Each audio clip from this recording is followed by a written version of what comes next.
Hey guys, it's Derek from Pacific Coast Auto in Japan here, and we're looking at quite a weird one. This is a Mitsubishi Minicab fire truck in Japan. It's four-wheel drive, 660cc engine, and then these are the little support vehicles that they have for fire engines here in Japan. The big engine would go ahead, this one would go behind and bring with it the little manual pump. Not manual pump, there's a pump that goes in the back here, it's electric, and then pumps the water out so that you can fight the fire. It's really weird for people who have never seen one of these before. You see them on the road here after the fire engines go by, and they are weird, but four-wheel drive with manual transmission. And check it out, it has seats in the back for your little firefighters, because it's very narrow. And check it out, there's a little step here to get in. Wow. Because the firefighters, what, is that too hard to step up there? I don't know. And so there's this thing here for getting in. You can open that up, it's like a door. The original plastic is still on it, but you can probably take that off and it'll just be a vinyl underneath. And you sit down and you hold on, and there are even seat belts back here. Check it out. This one's actually attached to the other side, but yeah, the seat belts, here we go. Regular seat belts in the back, and rock and roll. And the lights would normally go here, so whoever's in the back would typically get blinded by the lights, but lucky here, the lights have been taken off. Sometimes when we've bought fire engines, we've received the lights on them, and we actually have a set of lights in the office right now. They would be too wide for this because they're for a bigger fire truck, but what a cool little vehicle and multi-purpose use, I suppose. You could take this stuff on the back off, or you could leave it on. You could have a flatbed. You can put a pickup truck back end on it. Possibilities are endless. And so cool. Now this one only has 2,000 original kilometers on it. Just over 2,000 original kilometers, despite the fact that this is a year 2000, so it's now 19 years old. Okay, so this video is going to be post-purchase inspection. This one was bought for export to Canada, so it's going to be showing up in Canada pretty soon. And we'll take a look at the condition here.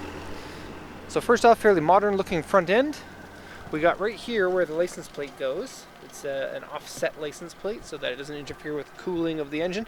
And the packaging on something like this is very precise. K-trucks and K-vans are like the workhorses of Japan, and they're a highly competitive segment, and so the manufacturers make them very good value, very cheap prices. Something like this is not that expensive. I mean, with the low mileage being this old, I think that you get really good value. Anyways, this is the inspection sheet. I'll go ahead and translate that now. So it's a year 2000, auction grade 3.5, switchable four-wheel drive with low gear ratios and high gear ratios. And then tiny little tires. These tires have basically all of their tread left on them, and they're not the original ones. These are 2011 tire, winter tire. Interior C, exterior C. I think they're being a little bit hard on it. 2,199 kilometers on it. It says dashboard has modifications. It's for the mic system, so that you can shout at people through your loudspeaker. Sticker removal marks. There's usually a fire station logo on here, and it has been removed. Has kind of the marks from doing so, as well as paint chips and whatnot.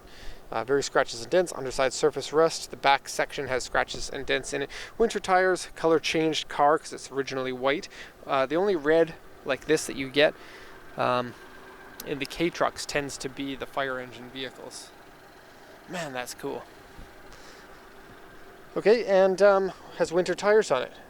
Oh, and the mark on the front has been removed. So they usually have a firefighter's logo here that covers over what used to be the Mitsubishi logo, so this mark's removing that. Okay, so good on fuel, four-wheel drive. A lot of people in Canada and the US want something like this as like a farmhand or a ranch vehicle. They are street legal in just about everywhere. Some states recently have been like, I don't know, they don't look really safe when you're in a crash, and so they made them not street legal. But there are a lot of states that you can legally drive like an ATV on the street or something like this. And then it has full signals on it, just like a regular mini vehicle.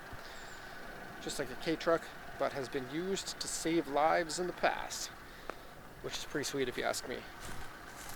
Okay, so up close, our bumper looks like it's in fantastic condition. A lot of times the fire support vehicles, they're parked in doors. Actually, not a lot of times, all the time. And so they're kept in pretty good condition. You wouldn't want to have a failure of a vehicle like this when you're trying to go fight some fires. And so they tend to be maintained quite well. Very cool.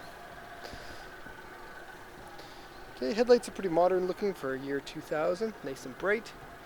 But that's good.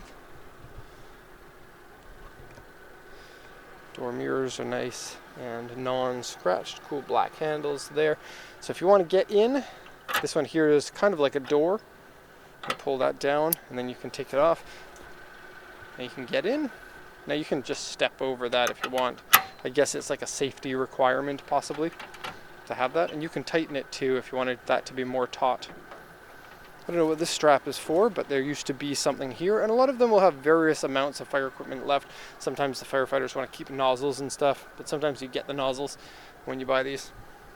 Now most of the time when we do fire engines, they're like Hi-Ace or Land Cruiser fire trucks, and they're used in kind of the snowy areas as being a vehicle that needs to get somewhere when regular vehicles couldn't. That's why we see Land Cruisers. And Japan is a very hilly, mountainous country. Here's some damage here. One of the doors was open, I guess, while they were going to fight fires. That's irresponsible of that person. See this one?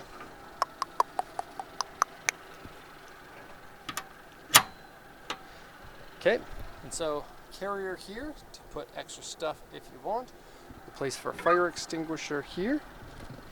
This one here would have the hose, so the hose would go around these three, and then that would be the sucking hose. And what they would do is they put that into a pond or a pool or something if they didn't have a fire hydrant nearby, or if they wanted to get from the pool instead of from the fire hydrant. This is where the pump would usually go, and then this piece here, it locks and it slides out and then goes down, and then you trolley that one to next to the lake, and then you put the hose in from there. This side here, I don't know what they would have on this part here, but usually like pickaxes and stuff like that sometimes come with the cars. That sort of equipment. Okay, so on to the interior. Now usually the interior of these, they don't have AC ever, because firefighters I guess are used to being too hot. Or maybe they need to get used to it. If you're on your way to go fight a fire and you're like, I'm so relaxed and calm and it's nice and cool in here with the AC. When you get out, you're gonna be like, I'm not fighting that fire. I'm gonna quit. I'm gonna quit today. Maybe, I don't know. So seats are in good shape. Headrests are attached to the window, which is kind of funny. No power steering, but it's not really needed in a vehicle this little. The e-brake is on the outside, which to me feels a little bit awkward, but maybe it makes you feel like you're driving a Ford GT40 or some of those other exotic cars that have the e-brake on the door side. This reminds me of video games, like early 2000s video game styling with the hexagons and sharp angles. Okay, it does have a radio, but no CD player tape deck. And so that's probably not going to work outside of Japan. That's for the lights on the top. I don't know what this is for. And these are the modifications they're talking about. That's not original, nor is this. Then this one is a mic system. Now you could get that to work, but it doesn't come with the microphones. Battery kill switch down there. That's exclusive to this version of it. Usually the passenger version of the Minicab doesn't have that. Manual transmission, high and low gears here, and then selectable four-wheel drive with this button here. And it's a very cool rubbery four-wheel drive button. Makes me want to press it even when I don't need four-wheel drive. Okay, headliner's nice and clean, only one door visor. Nothing over there. And door cards that are kind of funny. Just a sheet. Cheap to build, cheap to buy, reliable. Good vehicle. Cool too. I want to ride around in that big time. Okay, so that's the end of the video here. Hope you enjoyed it. If you have any questions, please let me know. Otherwise, thank you so much for watching, and have a nice day.